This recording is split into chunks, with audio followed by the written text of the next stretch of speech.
ॐ अज्ञानतिमिरान्धस्य ज्ञानाञ्जनशलाकया चक्षुरुन्मिलितं येन तस्मै श्रीगुरवे नमः। श्रीचैतन्यमनोभीष्टं स्थापितं येन भूतले स्वयं रूपा कदा मह्यं ददाति स्वपदान्तिकं। वन्देऽहं श्रीगुरो श्रीयुतापदकमलं श्रीगुरुं वैष्णवांश्च श्रीरूपं साग्रजातं सहगण रघुनाथान्वितं तं सजीवं साद्वैतं सावधूतं परिजनसहितं कृष्णचैतन्यदेवं श्री राधा कृष्ण पादान सहगणविता श्री विशाखान्वितांश्च हे कृष्ण करुणा सिंधो दीनबन्धो जगत्पते गोपेश गोपिकान्त राधा कान्त नमोस्तुते तप्त कांचन गौरांगी राधे वृंदावनेश्वरी वृषभानुसुते देवी प्रणमामि हरिप्रिये वाञ्छाकल्पतरुभ्यश्च कृपा सिन्धुभ्य एव च पतितानां पावनेभ्यो वैष्णवेभ्यो नमो नमः। जय श्री कृष्ण चैतन्य प्रभु नित्यानंद श्री अद्वैत गदाधर श्रीवासादि गौर भक्तवृंद। हरे कृष्ण कृष्ण कृष्ण हरे हरे, हरे राम राम राम हरे हरे। मूकं करोति वाचालं पंगुं लङ्घयते गिरिं यत्कृपातमहं वन्दे श्रीगुरुं दिनतारिणम्। So we are studying chapter 6, covered up to verse number 32.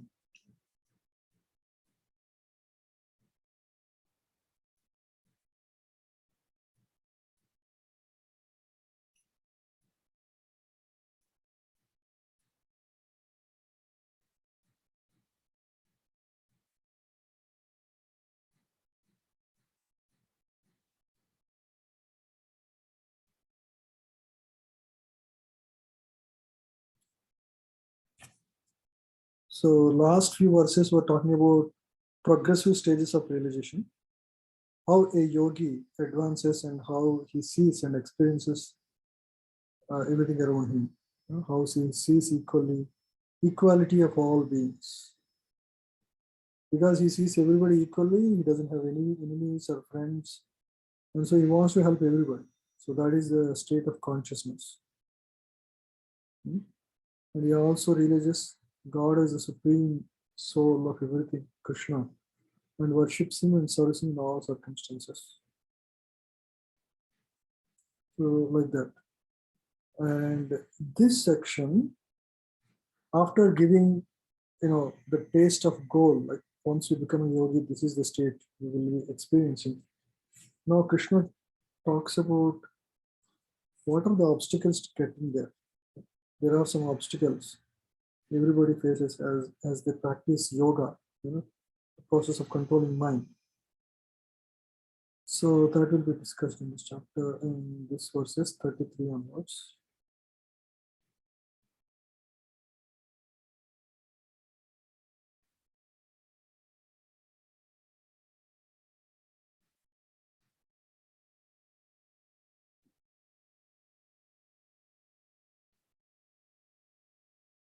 Yeah. Verse number 33. Arjuna uvacha yoyam yogastvaya prokta samye namadhusudhana etasyaham na pashyami chanchalatvat stitim stiram. Arjuna uvacha, Arjuna said, Yah ayam, this system, yoga, mysticism, tvaya, by you, prokta, described, samyena, generally, Madhusudana, o killer of the demon Madhu, etasya, of this, aham, I, na, do not, pashyami, see, chanchalatvat, due to being restless, stitim, situation, stiram, stable. Please, one of you read this translation. Hare Krishna Prabhuji. Arjuna said, O Madhusudana, the system of yoga which you have summarized appears impractical and unendurable to me, for the mind is restless and unsteady. So Krishna talked about practice of yoga, how a yogi controls mind by practice of meditation. And after hearing all of this, Arjuna said, this system of yoga that you have taught me in detail, how to practice Ashtanga yoga, that system seems quite impractical to me. Why? Because mind is restless and unsteady. Mind is like a child, right? So it's not like just child. Child is all the time changing moods, right? Sometimes they'll be happy, laughing. Within few moments, they'll be crying. They're very unsteady and restless. Restless means they are never happy. They want something else. If you give a toy, it's only momentary that they are happy for the time being. Immediately they look for something else. So they're never satisfied. Restless and unsteady. These are the two characteristics of mind. And imagine we are constantly in the association of the mind, right? The soul, the jiva, is in constant touch with the mind. Mind keeps on giving ideas. Why don't you try that? Why don't you try this? Do this puja, that puja, maybe daddy. You know? Mind makes the problem bigger than what it is originally, right? For example, sometimes we imagine that our manager will be unhappy, he will speak like this, he will say like this, everybody will think like this. But when you go and deal with the situation, it's not that bad actually. Why is it like that? Because that is how mind extrapolates things. It makes the small thing very big, right? So that is the nature of mind. So uh, mind makes heaven out of hell, they say, or hell out of heaven, either way. So that is the power of mind. Mind can take you anywhere and make you feel the experience of that, even though it is not that bad or that good. And Arjuna is all powerful, right? He's um, just one second.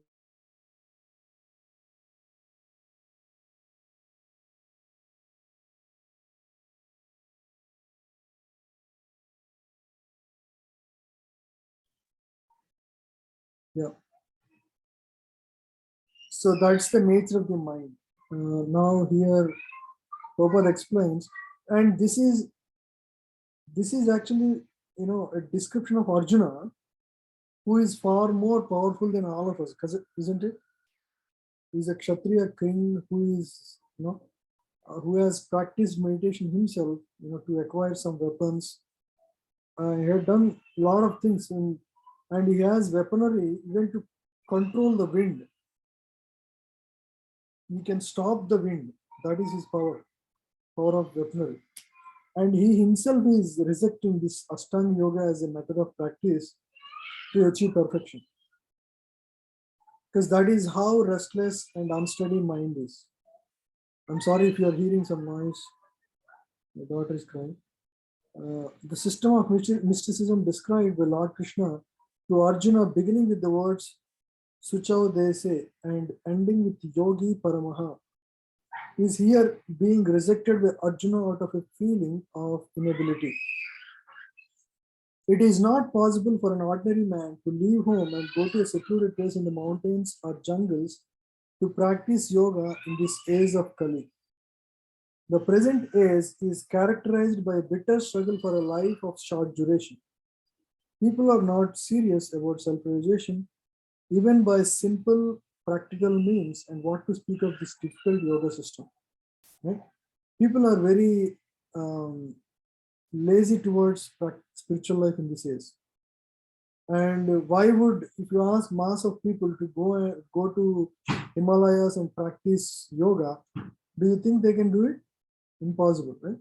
Which regulates modes of living, the manner of sitting, seclusion of selection of place, and detachment of mind. Impossible to do all of this, right? As a practical man, Arjuna thought it was impossible to follow this system of yoga, even though he was favorably endowed in many ways. He was actually far more favorably endowed than any of us. But he himself says this is impractical for me. He belonged to a royal family and was highly elevated in terms of numerous qualities. He was a great warrior. He had great longevity, and above all, he was the most intimate friend of Lord Krishna, the Supreme Personality of Godhead. 5,000 years ago, Arjuna had much better facilities than we do now. Yet, he refused to accept this system of yoga. In fact, we do not find any record in history of his practicing it any time. Therefore, this system must be considered generally impossible in the age of Kali. Of course, it may be possible for some very few rare men, but for the people in general, it is impossible proposal. If it were so 5,000 years ago, then what of the present day? Those who are imitating this yoga system in different so-called schools and societies, all the complacent are certainly wasting their time. They are completely in ignorance of the desired goal. You see, now we understand all the yoga institutes that teach yoga practice in the cities, in the center of the cities. They are not doing it for self-realization. Whatever we do, like whatever chanting we do, it's all meant for self-realization and God realization and attaining love of God. But whatever goes in the name of this Ashtanga yoga, like many yoga centers now we see in this age of Kali, they're all, they may give you some mental relief or some kind of health benefits. That's all. It's nothing beyond that. So that's very important to understand, because many people think every spiritual organization is one and the same, and they can all give you the path to achieving perfection. No, it is not. In this age, what is practical is chanting of the holy name. We all chanted like few minutes ago, right? It was not that difficult. Takes few minutes of sitting in one place. You can sit in your own home in a purified place and chant every single day, right? So that it is far easier, and also you have that is the method prescribed in Kali Yuga, correct? In Kali Yuga, there is no other way.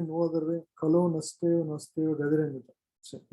Harer nama, harer namaiva kevalam. There is no other method that one can practice in this age of Kali other than the chanting of the holy name. So that is the assurance of,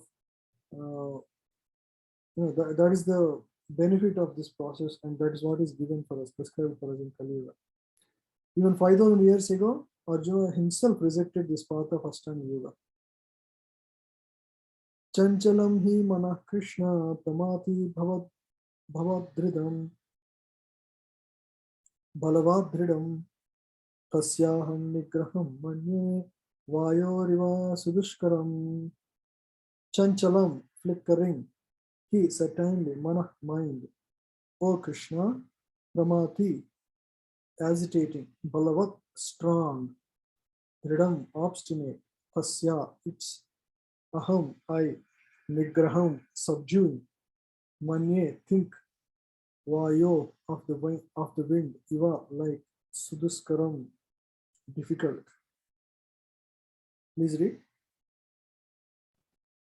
The mind is restless, turbulent, obstinate, and very strong, O Krishna. And to subdue it, I think, is more difficult than controlling the wind. So it's now the nature of the mind is described further.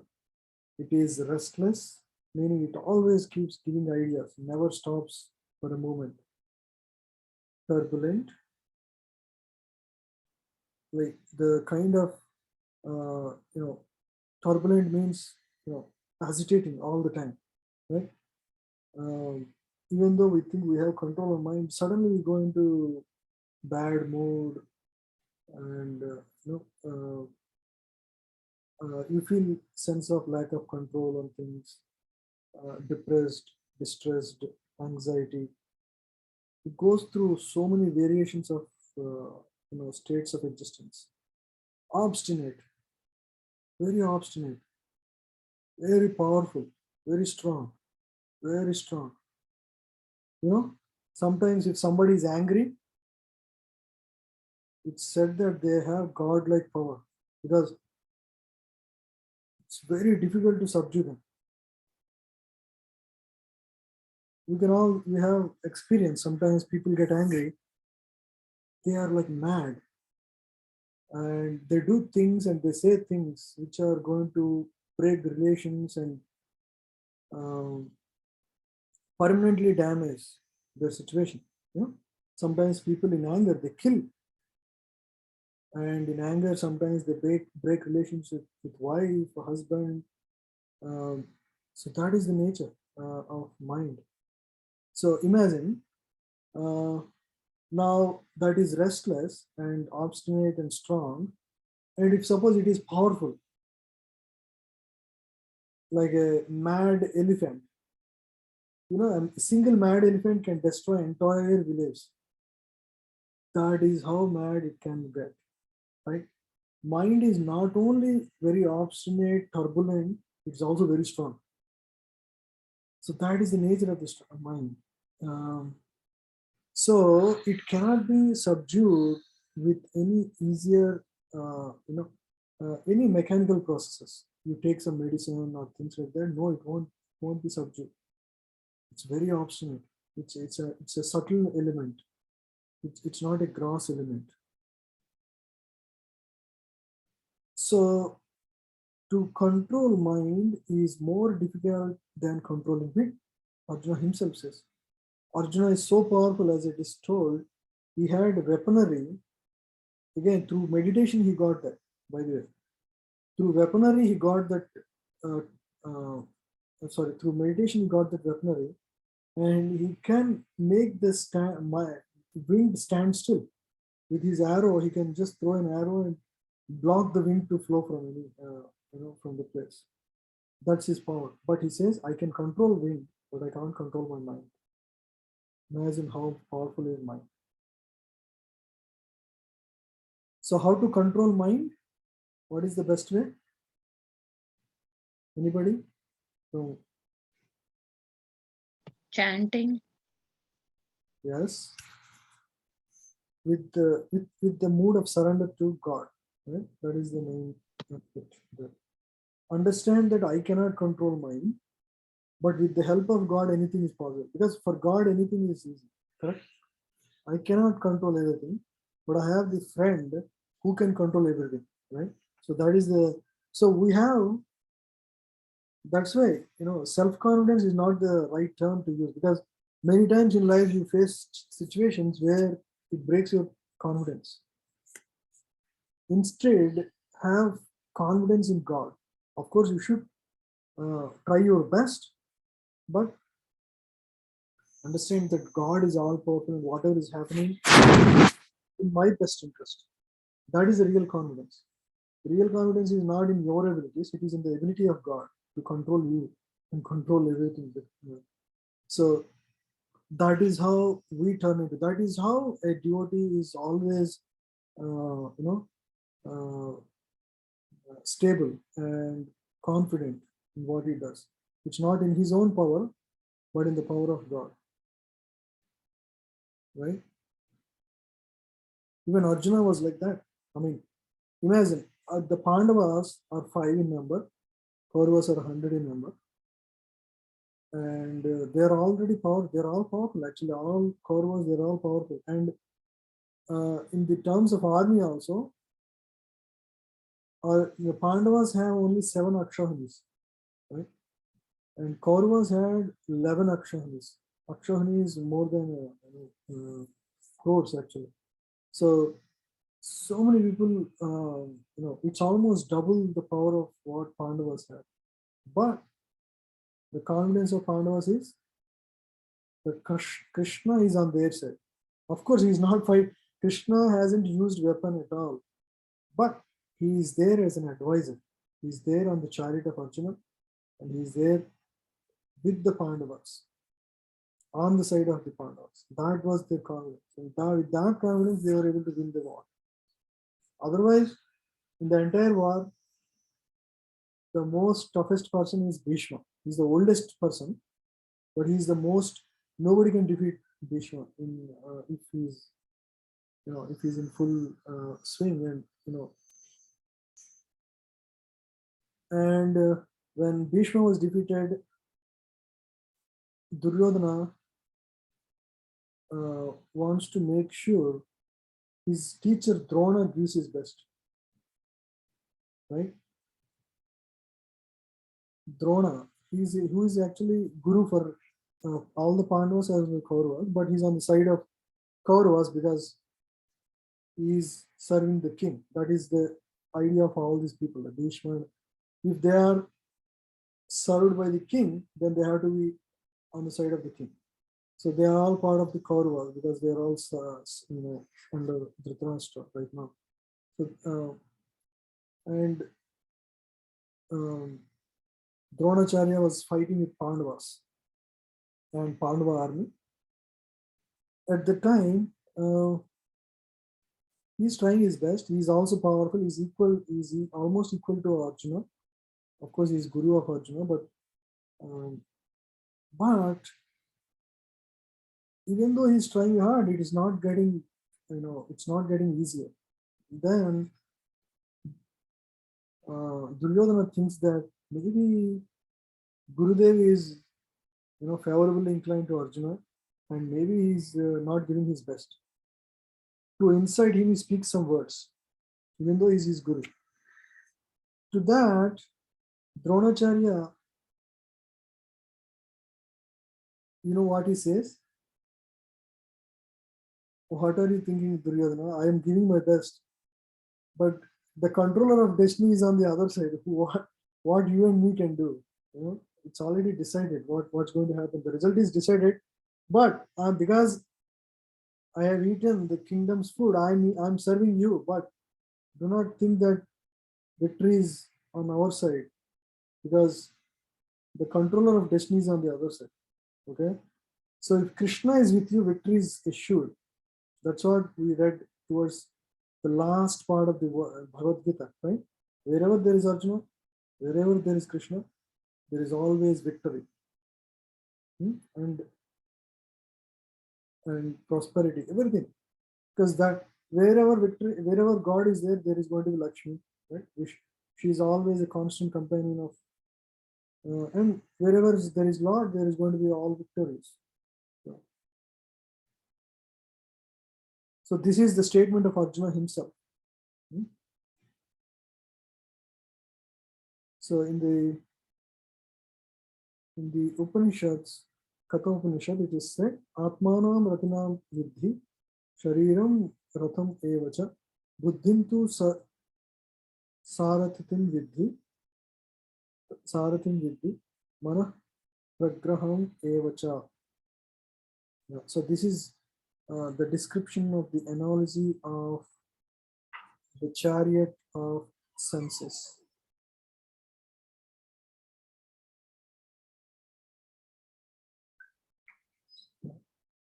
So this is how we can correlate mind and the senses to a chariot.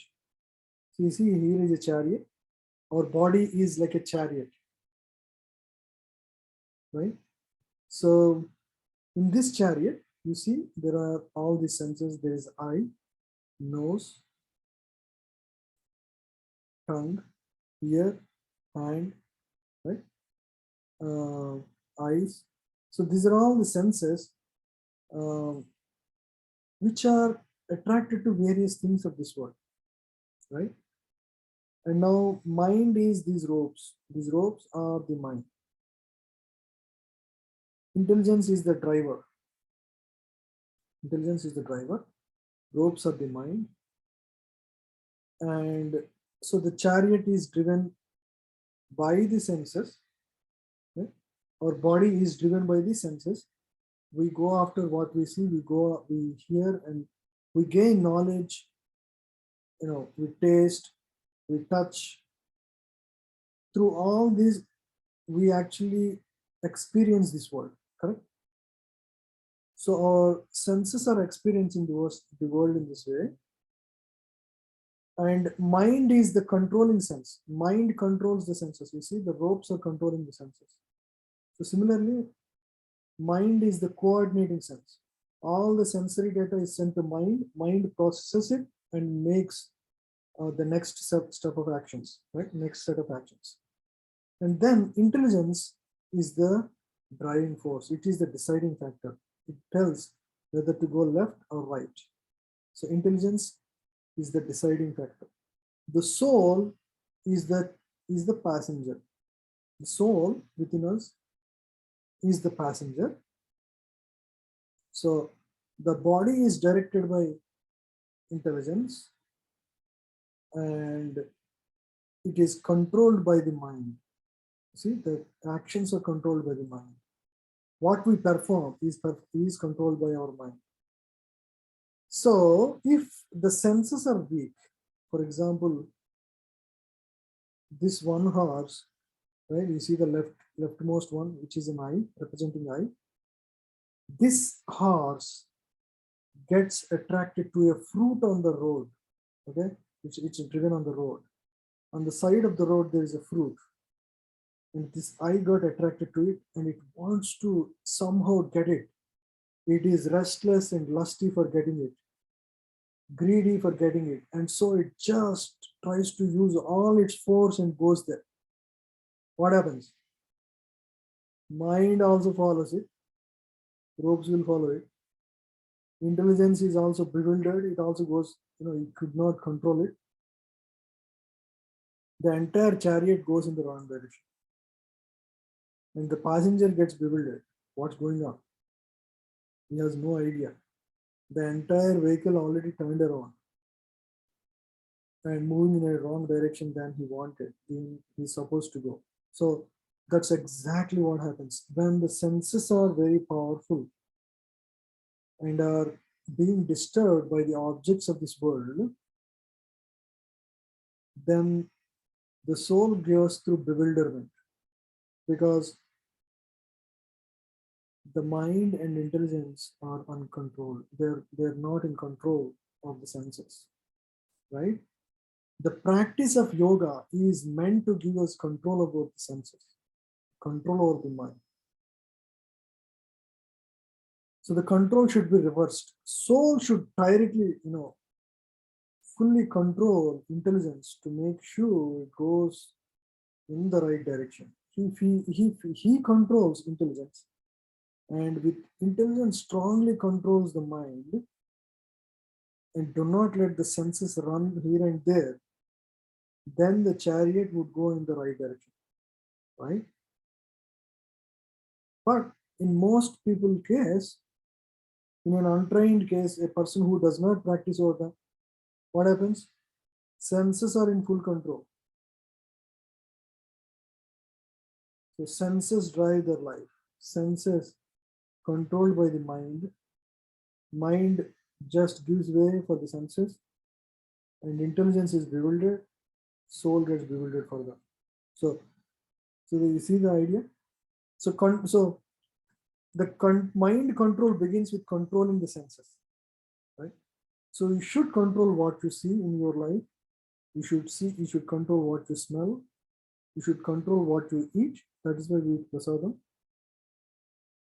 You should control what you touch, what you hear. Correct? So you're all hearing Bhagavad Gita. That will give certain kind of desires for you. If you hear movie stories or hear about something else, your desires will be formed accordingly. So this is how our body is controlled. You see, it's a very graphical example given in Katha Upanishad. Mind as driving instrument of a chariot.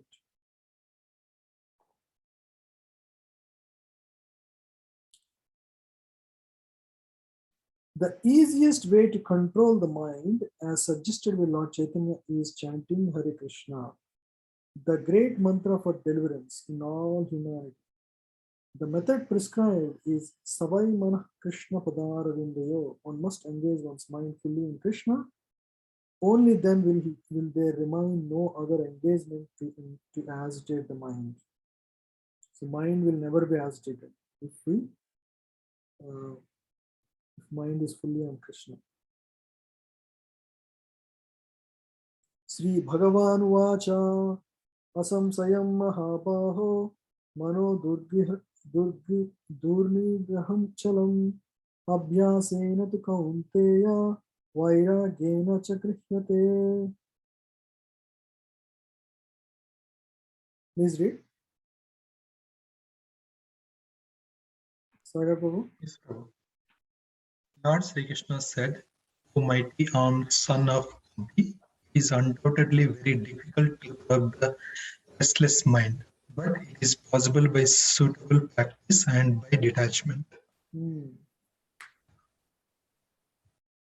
It is undoubtedly very difficult to curb the restless mind, but it is possible by suitable practice and by detachment. Krishna also agrees, yes, I agree that it is difficult. It's not easy to curb the restless mind, but it is possible by suitable practice and by detachment. Abhyasa and Vairagya. Right? Practice. Practice means do's, what you have to do, which is, for example, chanting, offering, praying, worshipping, right?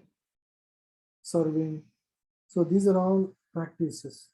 And detachment is Vairagya. So this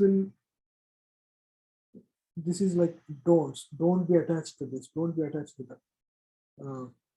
Keep Krishna as the center of life. And keeping God at the center means being detached from all the nonsense and by suitable practice. Combining these two, one can achieve perfection. One can curb the mind.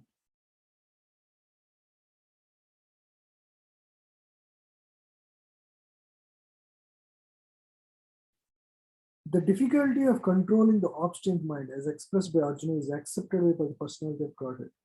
But at the same time, he suggests that by practice and detachment it is possible. What is that practice? In the present days, no one can observe the strict rules and regulations of placing oneself in a sacred place, focusing the mind on the super soul, restraining the senses and mind, observing celibacy, remaining alone, etc. By the practice of Krishna consciousness, however, one engages in 9 types of devotion service of the Lord. The first and foremost of devotion service engagement is hearing about Krishna. That's what we are trying to do. This is a very powerful transcendental method for purging the mind of all misgivings. The more one hears about Krishna, the more one becomes enlightened and detached from everything that draws the mind away from Krishna. You don't need to explicitly try to detach your mind from things of this world. You just, you should develop your attachment to Krishna by hearing more and more about him. Right? Like Bhagavatam, Bhagavad Gita. Teachings of Krishna is available in Bhagavad Gita, and the pastimes of Krishna is available in Bhagavad.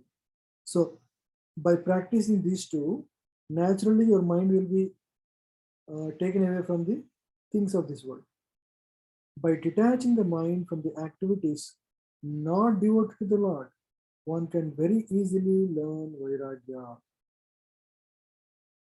Vairagya means detachment from matter and engagement of the mind in spirit. Impersonal spiritual detachment is more difficult than attaching the mind to the activities of Krishna. This is practical because by hearing about Krishna, one becomes automatically attached to the Supreme Spirit. This attachment is called Pareshanubhava, spiritual satisfaction. It is just like the feelings of satisfaction of a hungry man has for every morsel of food he eats. The more one eats while hungry, the more one feels satisfaction and strength. Right? One may be very, very hungry, right, and thirsty. With every morsel of food he eats, the hunger and tiredness will go away and strength will be retained, right? Strength will be gained. So similarly, by discharge of devotion service, one feels transcendental satisfaction as the mind becomes detached from material objectives. It is something like curing a disease by expert treatment and appropriate diet. Hearing of the transcendental activities of Lord Krishna is therefore expert treatment for the mad mind. And eating the foodstuff offered to Krishna is the appropriate diet for the suffering patient. This treatment is a process of Krishna consciousness. Right? Very powerful purpose. That's why I'm reading every line of it.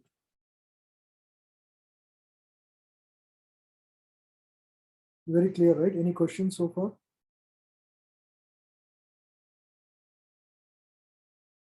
Anybody? I can't hear you. Here, Prabhu. Yeah. Any question, Prabhu? No? No, Prabhu. I'm clear. Good. Yeah.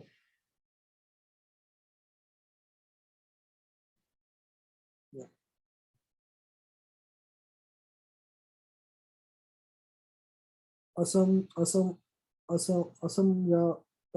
असंयातात्मना योगो दुष्प्रापा इति मे मतिः वस्यात्मना तु यतता साख्यो वक्तुम् उपायतः asamyata unbridled atmana by the mind yoga self-realization dusprapaha difficult to obtain iti thus may my matihi opinion vasya controlled atmana by the mind too but yatata while endeavoring sakyaha practical avaptum to achieve upayataha by appropriate means.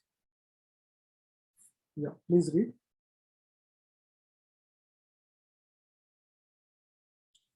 Siddharth Prabhu, do you want to read? Yes, Prabhu. Yeah. For one whose mind is unbridled, self-realization is difficult work. But he whose mind is controlled and who strives by appropriate means is assured of success. That is my opinion. Yes. So Krishna is now clarifying. Arjuna said, "Hey, it is very difficult. I can't practice this method because mind is so powerful." Yes, Krishna agrees that mind is powerful. Yes, if mind is unbridled means you don't make efforts to control it. Yes, self-realization is difficult for them. But one who practices with detachment, like it's mentioned in the previous verse, whose mind is controlled and who strives by appropriate means he uses the right methods, right? In our case, it is chanting. Chanting is the means, right? Chanting is the process every single day, right? So somebody who practices in that way, right, means assured of success. For him, success is there, guaranteed. That is my opinion. Krishna says that. So it is possible if one practices, right, by appropriate means. Means there should be yoga practice, abhyasa, and vairagya means detachment. Mind should be controlled, right? Mind should not be. While you are practicing, for example, you are. It's like you take elephant, right? Elephant takes bath, but as soon as it comes out, it again puts all the dirt back on the body. It should not be like that. So as you practice abhyasa, you should make endeavor to not get the mind uncontrolled, right? Unbridled. In the beginning, it's not easy to control the mind. Sometimes, even after years of practice, sometimes you're overpowered by anger sometimes, or some of things like that. But the idea is that over time, that sudden surge of emotions, all these unwanted things, anger, greed, envy, false prestige, these will subside. That is the idea over time. The Supreme Personality of Godhead declares that one who does not accept the proper treatment to detach the mind from material engagement can hardly achieve success in self-realization.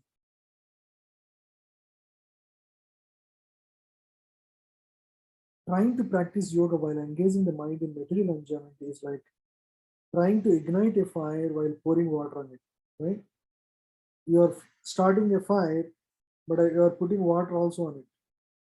So while practicing yoga, one should control the propensity for material enjoyment. That is very deep rooted. It's not easy to get rid of material enjoyment propensities. Even after years of practice, sometimes suddenly you will be overpowered. Mind is so unbridled, right? Suddenly you get a desire which you never thought you have such nonsensical desire, right? It can come to anyone. Even after practicing yoga for decade or two, because we are not the product of this one life. We are the product of millions of lives. You never know what all you did in the past. And all of that is stored in your mind. It can come back like a sudden force any moment and can distract you. So in the Bhagavatam, there is the story of Ajamila. Has anyone heard about the story of Ajamila? Anyone? Yes or no? Yes, Prabhu, I believe you have shared before Yes. during the classes. Oh, yes, we discussed this before. Yes. Ajamila was a Brahmana in the past life, right? So in all his life, because he went to forest to fetch firewood so that he can do fire sacrifice at home. That was the purpose he went out. But in the midway, while returning home, he saw a prostitute enjoying with another man. And just by the sight of it, the lusty desire to enjoy the same woman in a specific way was aroused in his heart. And that's it. That's the end of his, Brahminical life. And he marries her and tries to, he produces children with her. In this way, gives up his own good wife, loses all Brahminical qualities, finally goes all means to earn money by hook or crook, by stealing and all. In this way, he loses all his standard of life.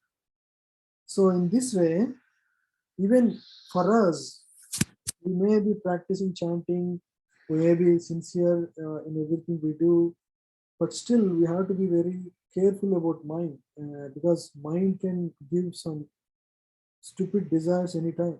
So it's better to check with somebody before we take up any random decisions in life.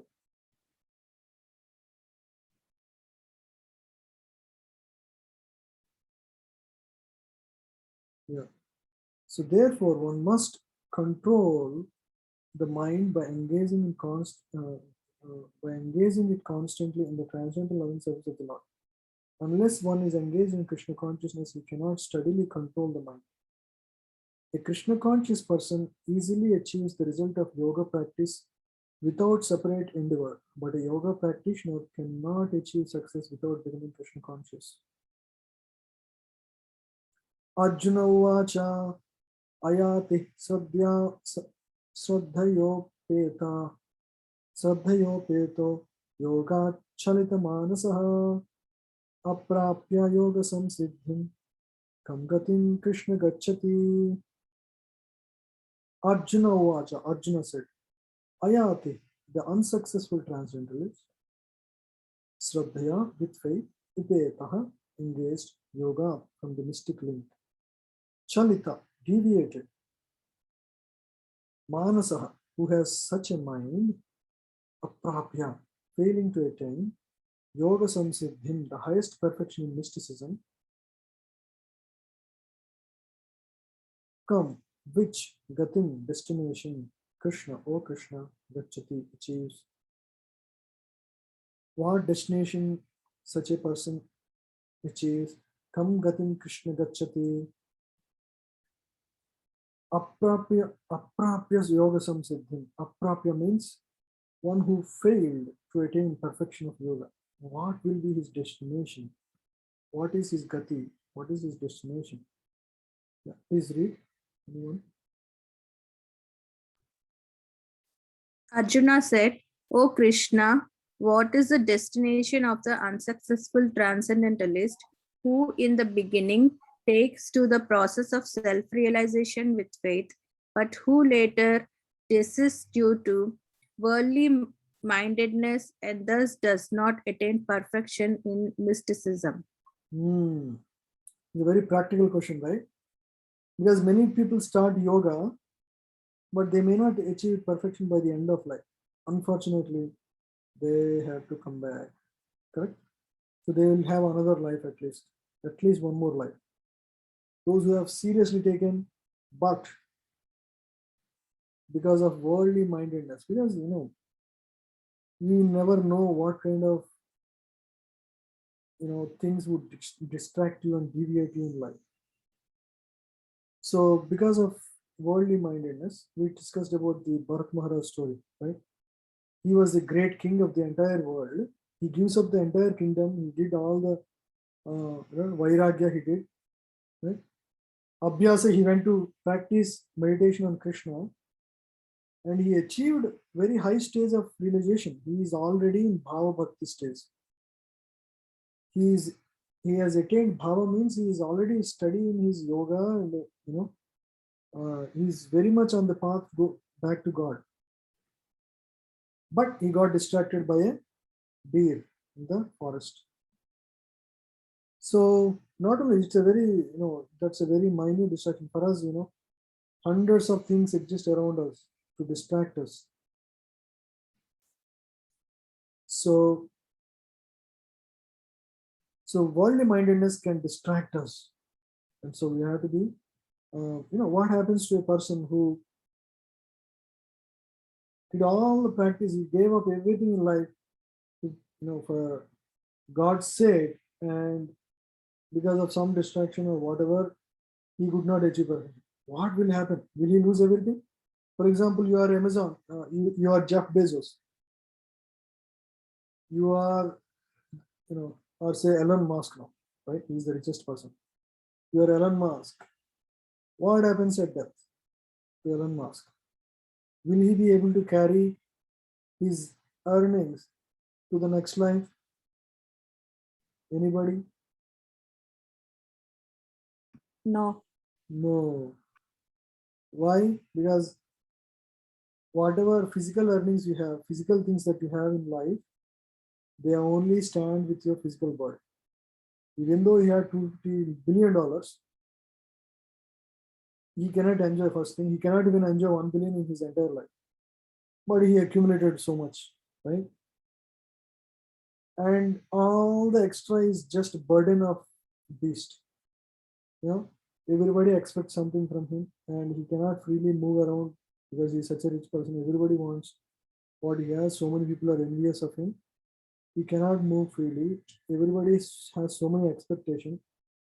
If his company, doesn't do well, so many people lose money because the stock crashes. In this way, he is overburdened with so many expectations. That is the only thing he has. And at the end of life, all that he has gained is going to be zero. Next life, he has to start, if suppose he gets human body, he may not get human body also. But suppose if he gets human body, again he has to start from ABC. And this intelligence that he had now need not necessarily come back, because generally material assets, once enjoyed, they may not continue to be with the same person. They will go to a different person. That is how, what happens to all the wealth? It's distributed to others. Doesn't matter whether you call him his son or he's a different person completely. So it's not with him anymore. So all the earning he did, whatever he is going to have at the end of his death, is just distributed for the rest of the world. So that is what happens. But what happens to a yogi? We'll read that. Okay, it's very interesting.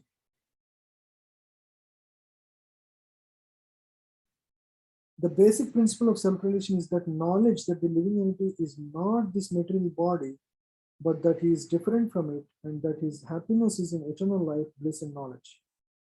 Okay? So this is the basic principle of self-realization.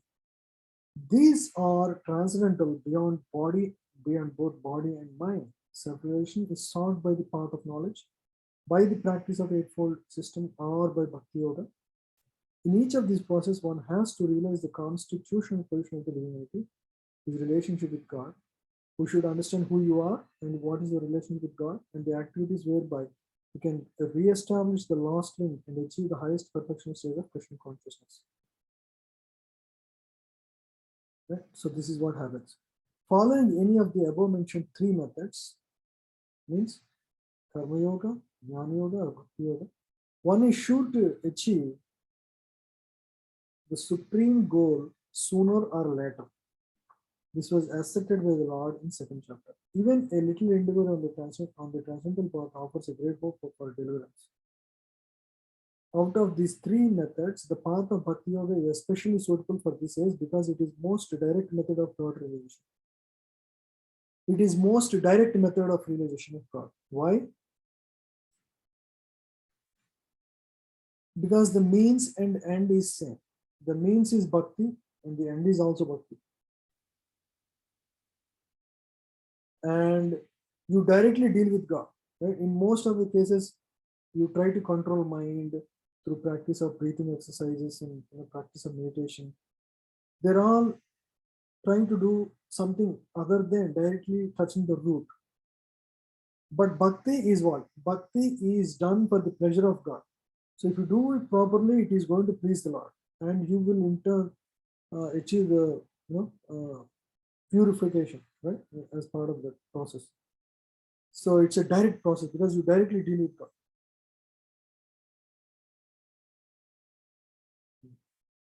To be doubly assured, Arjuna is asking Lord Krishna to confirm his former statement. One may sincerely accept the path of self-realization, but the process of cultivation of knowledge and practice of Eightfold Yoga system are generally very difficult for this.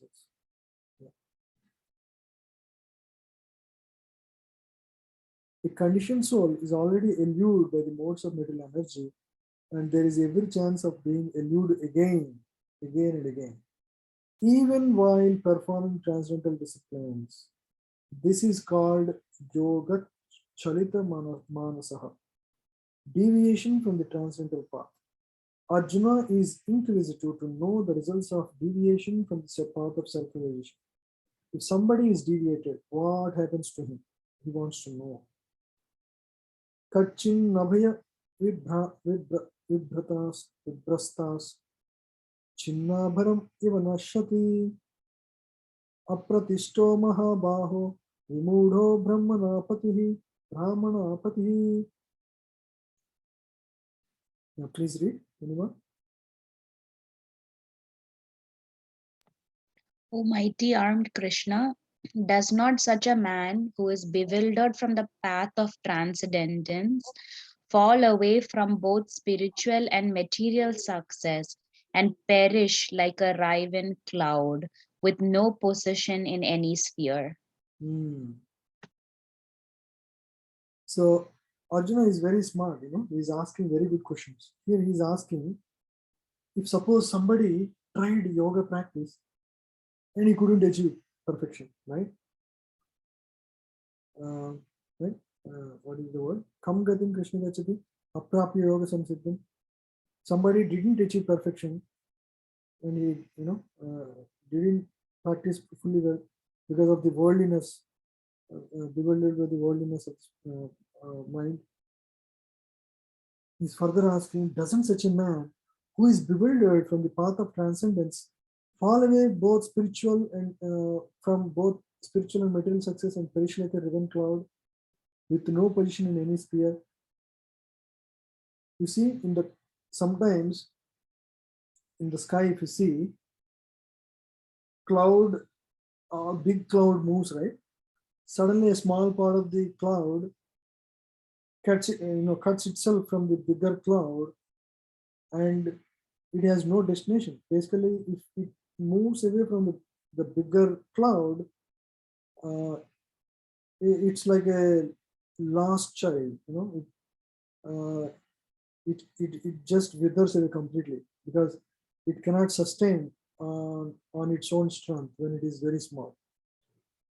So similarly, if a yogi, right, he tried his best and practiced yoga, but he couldn't achieve perfection.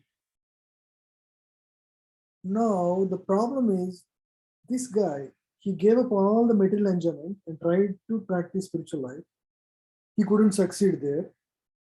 Neither did he enjoy material things of this life, right? So he gave up material enjoyment and he couldn't achieve spiritual perfection. Is that like a useless thing? Like he neither enjoyed this nor gotten there. He's like in the middle, and what is the recourse for it? I mean, he's like a person with no position anywhere, right? So generally, there are two ways to progress. Those who are materialists have no interest in transcendence. Therefore, they are more interested in material advancement by economic development or in promotion to higher planets by appropriate work, right? So this is called Pravritti Marg. Pravritti Marg means material enjoyment is the goal of life. So they want economic development. They want to enjoy more and more things of this world. They want better homes, better cars, and better things, right? So that is their goal. All the time, mind is only running after them. And they're always distressed, anxiety, stressful, because desires can never be fulfilled, right? It's like putting ghee in fire. Will it ever subside? Putting more desires to mind will flame further. It will never subside. So that is the situation. When one takes to the path of transcendence, one has to cease all material activities and sacrifice all forms of so-called material happiness. If that aspiring transcendentalist fails, then he apparently loses both ways. In other words, he can enjoy neither material happiness nor spiritual success. Right? He didn't enjoy material happiness, nor did he achieve spiritual success. He has no position. He's like a riven cloud. Yeah, so we discussed this. The Brahmana Pati is the path of transcendental devotion through knowing oneself to be spiritual in essence, part and parcel of the Supreme Lord, who is manifested as Brahman, Paramatma, and Bhagavan. Lord Krishna is the fullest manifestation of the absolute truth. And therefore, one who is surrendered to the Supreme Person is a successful transcendentalist. To reach this goal of life through Brahman and Paramatma relation takes many births. Bahunam Janmanam Ante. Therefore, the supermost path of separation is Bhakti Yoga. The Krishna consciousness will die further. Right? So Arjuna asked a very fundamental question, very important question for all practicing yogis. So he will further confirm his question. Etan me samsayam Krishna chetum arhasi aseshataha tadanya samsayasya chetana hi upapadyate. Yeah, please read quickly. This is my doubt, O Krishna, and I ask you to dispel it completely. But for you, no one is to be found who can destroy this doubt. So now Arjuna is saying, only you can destroy my doubt. Nobody can destroy. I'm very confused about this aspect. What happens, if he doesn't succeed? He's putting all his endeavor, but now he is going to lose material enjoyment. Neither he achieves spiritual perfection.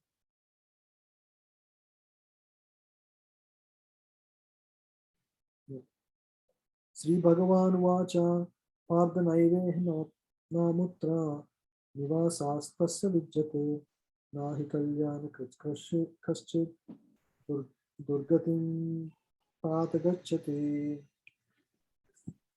Yeah. Please read. We will not read this. We don't have time. Yeah. Please read translation. The Supreme Personality of Godhead said, Son of Pratha, a transcendentalist engaged in auspicious activities does not meet with destruction either in this world or in the spiritual world. One who does good, my friend, is never overcome by evil. Hmm. Yeah, Supreme Lord says, O son of Pita, Arjuna, a transcendentalist engaged in auspicious activities like the practices of Bhakti Yoga, like we are all engaged in, like chanting, hearing, visiting temple, taking darshan of the Lord, serving the Lord, right, in various ways. He does not meet with destruction either in this world or in the spiritual world. Of course, spiritual world there is no way, or in any other world, in other ways, right? One who does good, my friend, is never overcome by evil.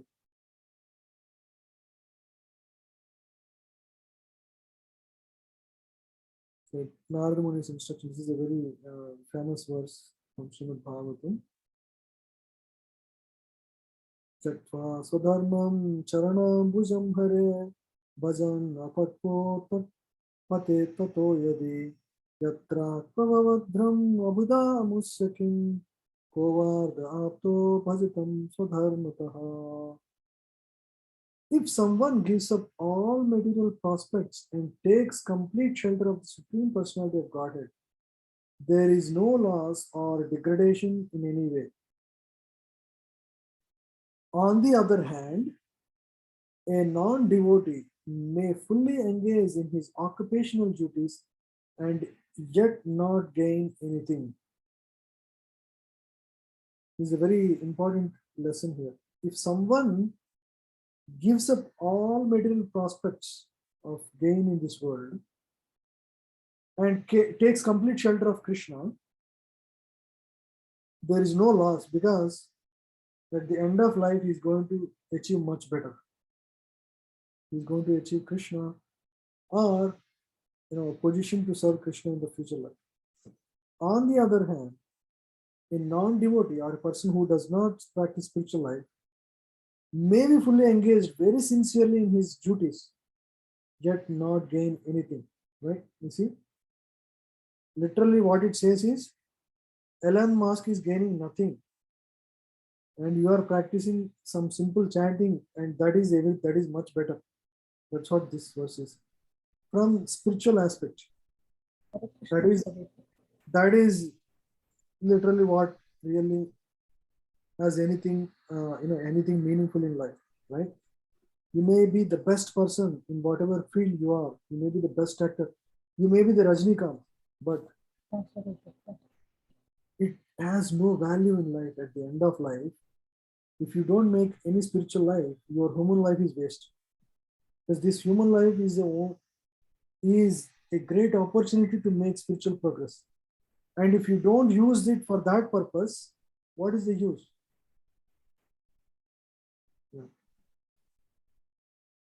A transcendentalist is supposed to give up all material activities for the sake of spiritual advancement in life. Krishna consciousness. One may argue that by Krishna consciousness one may attain the highest perfection if it is completed, but if one does not attain such a perfection, then he loses both materially and spiritually. In fact, Krishna consciousness is such a yoga, you don't lose materially also, because we actually dovetail everything in the service of Krishna instead of giving up things, right? You don't give up a corporate job. Instead, you try to dovetail. You have a plan to be engaged in this world through in a software company, but whatever money you make out of the job or whatever you're trying to use for spiritual purposes, right? So in that sense, it's you actually don't have to give up. You have to give up material enjoyment propensity, but you don't necessarily lose any any things of this world. In fact, like you can continue to have a family, you can have children, you can have home, you can have car, but your idea is not to enjoy them, but to actually use them in the service of Krishna. That is the conscious change. right? Conscious shift. So, in fact, so for a devotee, there is no loss at all, zero loss, and the gain is, it's a, it's a great gain. Hare Krishna Prabhuji, I have a question here though. So as we are doing all this spiritual practice, like you also notice that, like, your friend circle, right? People who you hang out with, they may not be like, in Krishna consciousness, like they may eat like onion, garlic, but you've left these, right? So how do you balance that? Like, it's more of a practical question, right? Like, but these are the only friends that you have. So does that mean you don't, like, I've been thinking about this, and now you're talking about a similar topic, right? So I kind of wanted to ask your advice on such situations. Like, what do you do in those cases? Very practical question. Very practical question. Actually, as you change, right? For example, I took up Krishna consciousness in IIT, right? In my first year, towards the end of the year. And I went home for holidays. I'm a changed person now. I don't eat onion garlic.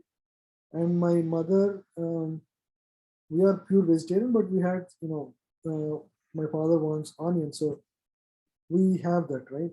And not only that, like, when I went home, I realized I'm a little bit different now. So because I am chanting in the morning, and my father was worried, will he, what's going on,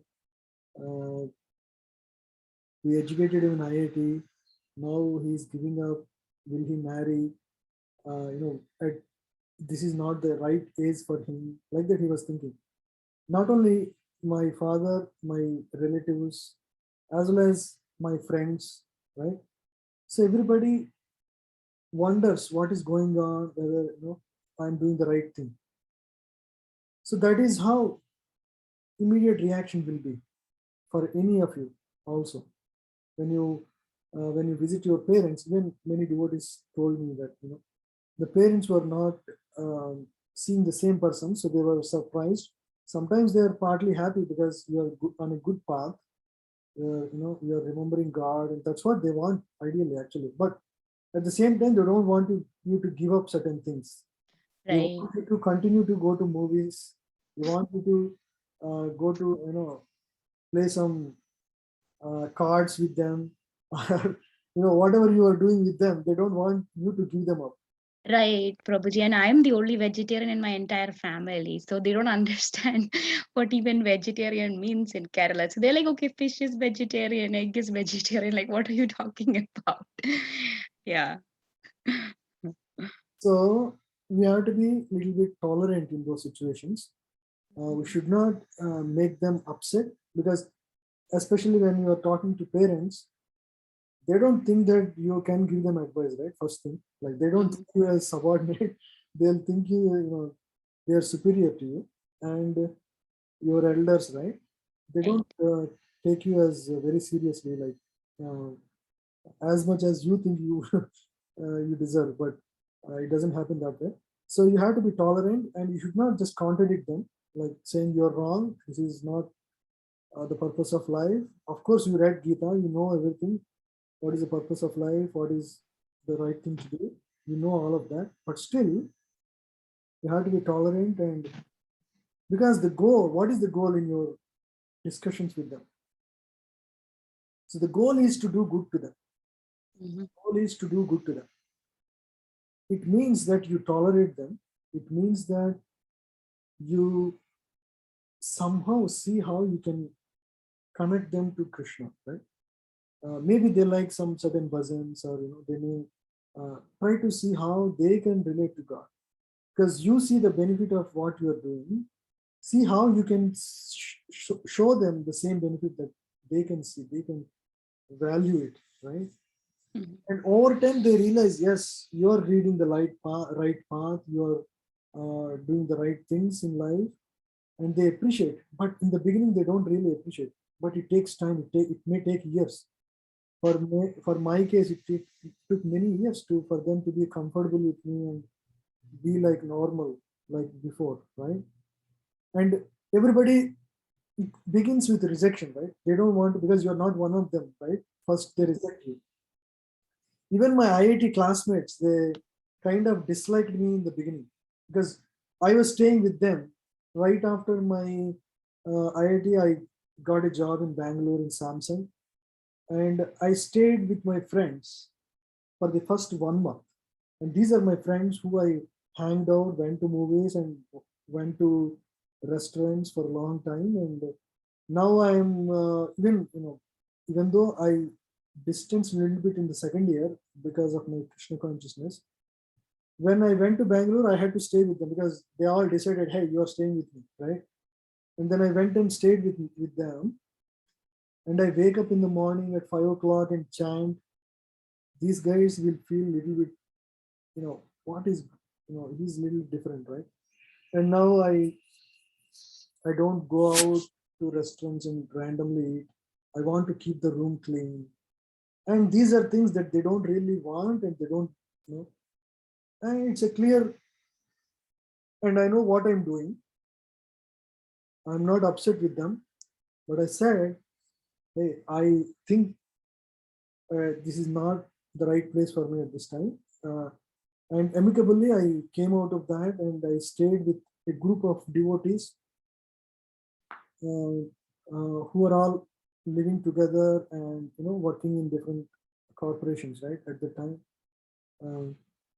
So even that was difficult for me to stay with devotees because all of these are all very serious devotees. They're all waking up very early in the morning, 4 o'clock, and they're all chanting their rounds very early in the morning and very pakka. But the moment I went and stayed with them, it was such a relief. I was fully at home, and my devotion only increased day after day. And I'm learning so much from all these advanced devotees. Every single day was a bliss, and many of them really advanced spiritually far ahead. Now also they are they give wonderful classes. I'll bring sometime to our class some of them. So that was a big advantage for me. That gave me a lot of faith very early in the beginning of my Krishna consciousness. I can never forget those days. But I felt like I did the right thing at the right time. Within 1 month, I made the call and I moved on with my, moved away from my IIT. And you see the thing, right? They all disliked me in the beginning. Now, even now, if anybody has any problem, you know who they call? They call me first. I know, and they know that. Because I truly understand their problems. I truly know, I truly wish the best for them all the time. Doesn't matter whether I'm here, they're still in Bangalore, some of them in Hyderabad. Doesn't matter. If somebody loses their loved one, you know who they call? They call me. Before they call their own relatives, before they call their own other friends or anybody, they call me. Because over time, I still maintain my relationship with them. Even now, we sometimes connect once in a few months. So that connection is there. Some of them are CEOs actually. Some of them are very big position like directors or head of India, because we are all from IITs. So, but still they have that love and affection and connection. Even we all regularly connect with each other. So that is right. That's the thing, right? So initially they reject you. Over time, they try to understand you, understand your own viewpoint. They can see value in what you're doing. They may not adopt you, and they may stay their way, but they will appreciate one day because they continue to see what you're doing, and one day they would realize, yes, I think this is appreciable, and he's well intentioned to me always. He's my best well wisher. I know for sure. And so they will always try to maintain a friendly relationship with you over time. But it won't happen right now. You see? But never argue with them. Okay? That's one thing. I also made a mistake. I argue with sometimes because of my immaturity. And I sometimes broke relationships with some of the friends. Um, yeah, so even though, you know, if suppose if things become too difficult to deal with that person, yeah, it is better to, you know, stay away from the such relationship. But most people are, you know, they're, especially Indians, they have the heart, you know, to accept God. So they won't be like so negative towards spiritual life. Okay, they may not accept all that you do and they may not practice what you do, but maintaining neutral relationship will be fine. And they may not be the only friends you have, but that is the thing, right? You have to associate with devotees. You have to come to temple. You have to connect with more devotees. You have to talk to them, learn from them. Then you make lifelong friends in the devotee community. And these are people who are there for you lifelong. Even I have friends from 2005, 6, when I started Krishna consciousness. Uh, because devotee relationships are eternal, because they're never based on material uh, reasons. And so there is a very strong bonding between spiritually connected people. And they are there for you for anything in life, for any advice or help or anything, they are there. So you can be a great help for any materialistic friend that you may have, and also you get a lot of help from the devotee friends that you have around, right? So in fact, my I had like maybe like 30, 40 people, very close friends before I graduated. Maybe close friends are maybe 3 or 4. But after taking the spiritual life, I have a dozen or 20 very good friends. Like I can any day go to their home and stay, you know, for without any intimation, I can go to their home and stay, right? So that is like intimacy, right? Like your own brother and sister. So that kind of relationships are possible, right? In this world, the thing that most of the materialistic people miss, even though you are the billionaire, is loving unconditional relationships. Right. Mark this. Mhm. It's very rare. Count on fingers how many friends do you have who do not judge you and accept you whoever you are, right? You can count on fingers. But you will find such people once you connect with them in the spiritual circles. Not everybody, you may not really match with everybody, but you will connect with some people who can bond you for life, and they can be your buddies for life, right? I can say for next 30 years I have these friends, right? Mhm. Yeah.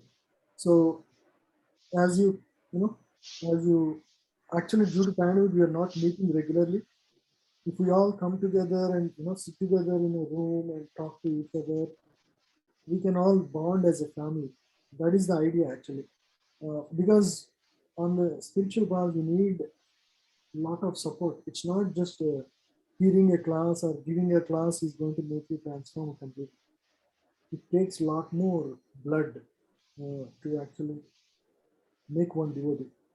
Our Acharya say, you need gallons of blood to make one pure devotee. Yeah. So is that making sense, Mataji? Yeah, it makes sense, Prabhuji. I mean, I feel different now. It's very, very different. And this is like a group of neighbor friends that we've known for the last 5 years, and they meet like every 2 or 3 weeks.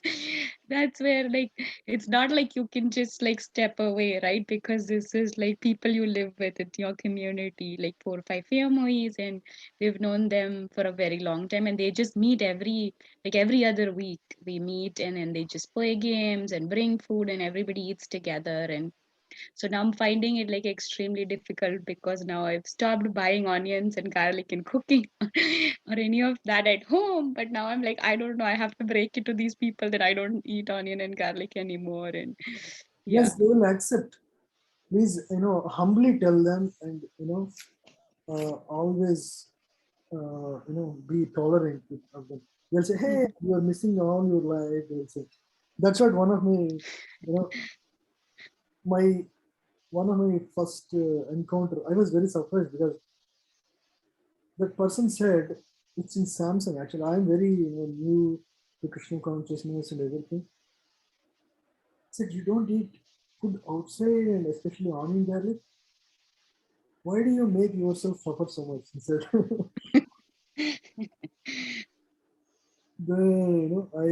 I was at that time not very Krishna conscious. I was like confused. Why did he say like that? I was thinking something. I got it out. But then I'm convinced. I mean, see, you cannot do anything without you really um, see the bliss in it or the happiness. Mhm. Right? You're all here because you see the value of what you're learning. Otherwise, you wouldn't, right? Mhm. Whether it is Krishna's attractiveness or the chanting that transforming you, there is something that is drawing you week after week, right? This knowledge is all powerful, and so it gives higher taste. So how you give up lower taste? Only by gaining higher taste, right? Mhm. How does a child play with a different game? Only when he gives up the taste for the other game. So, initially he may play with small toys, then he wants to get on a cycle and go around, right? At that time, if you give him the small toys that he was playing with before, he wouldn't be happy. So similarly, as your consciousness expands, your purview of happiness goes beyond the material things of this world, right? So that is how you advance spiritually, right? The purport may be understood as follows. Humanity may be divided in two sections, namely regulated and the non-regulated. Those who are engaged simply in bestial sense gratifications without knowledge of their next life or spiritual salvation belong to the unregulated category section.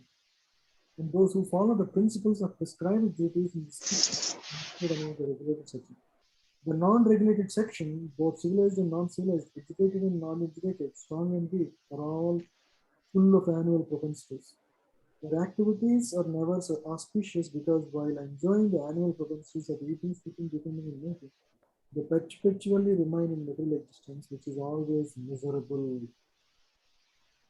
On the other hand, those who are regulated by scriptural injunctions and who thus rise gradually to Krishna consciousness certainly progress in life. You see, this is the real progress. Real progress in life is not material progress. That's what this world teaches, right? So, what is the progress that the world is making primarily? It's all material progress. You sleep on better beds, you get better homes, you have better cars like Teslas, or if you notice the whole progress that is made in material world is all material progress, right? But that is exactly opposite to what you really need to gain as a human being, right?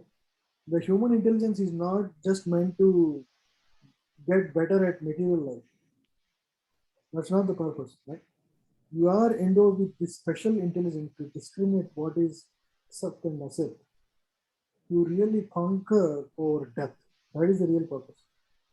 You use all this powerful intelligence that God has given you on the material resources of this world, then you produce Teslas and Amazons of this world, right? So they have that super intelligence, but all materially motivated.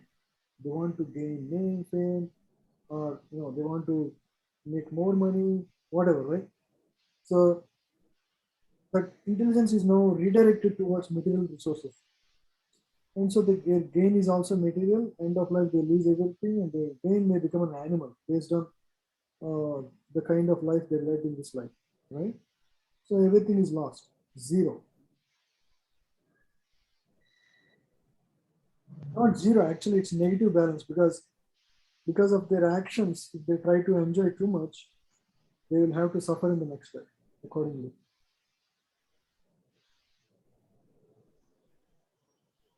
Yeah. So it is mentioned that one of the prime minister of India, who was a sense gratifier, he had to become a dog in Switzerland. It was actually, I mean, it's, I wouldn't say it's like it's a fact for sure, but it was what some of the gurus have mentioned, like this is the person that he is. I don't want to give the name now because that may be controversial. So you may be the greatest person today, but because you have led a life which is sinful, your next life will be destined according to what you have done in this life and the past. So you lose everything. All the material gain is zero at the end of life. Yeah.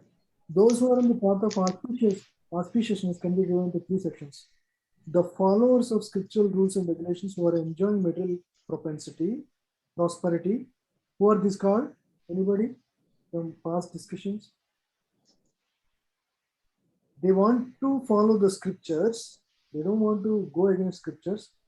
But the goal of practicing religious rituals or practices is material enjoyment or material prosperity. This is called karma kandis. Karma kandi. They do karmas only for enjoyment. Those who are trying to find ultimate liberation from material existence. Right? This is basically yogis or jnanis. Their goal is to get liberated from the suffering of this world. I don't want this space is a place of duality. I have nothing to do with it. I want to get rid of it. So that is jnanis. Jnanis focus is getting rid of the material suffering of this world. Those who are devotees in Krishna consciousness, this is different. So these two are spiritualists, right? These 2 and 3 are spiritualists. But 2 is focused on getting rid of the suffering of this world. 3 is focused on the destination. It is like, suppose you are a very sincere student in your college. What is your goal? If I ask you, say, I am a poor person. I want to get rid of this poverty. That is my goal. That is like second person. Third person is, I want to work at Google. If I work at Google, all the suffering is gone because all the material needs are taken care. And also you have better profile of life or whatever, right? So it is like that. There is a gulf of difference between the two. So for the jnanis, the focus is getting rid of the material suffering. They are like neutral platform. Means there is no suffering. There is no material suffering for them at the end of their achievement of self-realization. But for the bhaktas, they achieve pure love for God, and in that they enjoy supreme bliss. So they gain ananda also. Right? So second helps you gain sat and chit. Sat means eternity. Chit means full of knowledge. You understand that you are not body, your soul. God is supreme soul, and you have nothing to do with this material world. All the suffering in this world is temporary. You have full realization of it, not just knowledge, realization of it. That is a jnani. Jnani's focus is getting rid of the suffering. Bhakta's focus is bliss in Krishna consciousness. Okay? So, in other words, Jnani's goal is to, the focus is on getting out of this place, right? Getting out of this place. Bhakta's focus is the destination or where they are going, right? So Krishna Loka or whatever. So their focus is you're getting what I'm saying, right? So Jnani's focus is getting. Suppose you are in a very hot weather, right? You're walking and your feet is burning. Jnani's focus is, I can't suffer. I have to get out of this place. Bhakta's focus is, I want to get into that home. Once I go there, it is blissful. I know that, right? So it's slightly different, and because of the focus on Krishna, there is bliss. But here there is focus on getting rid of suffering. So their focus is on detachment or vairagya. So there is not ananda during the practice time. But bhaktas, they are happy. Anytime they do bhajan, they are very, very blissful and happy. Yeah, so like that.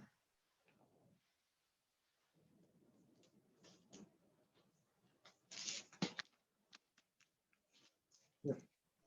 Okay, so I think we'll end here. We have 5-6 more verses. We'll complete in the next week. Thank you all very much. Hare Krishna. Hare Krishna, Prabhuji. Thanks, Prabhuji. Thank you, Hare Prabhu. Krishna. Hare Krishna. Hare Krishna, Prabhuji. Very good.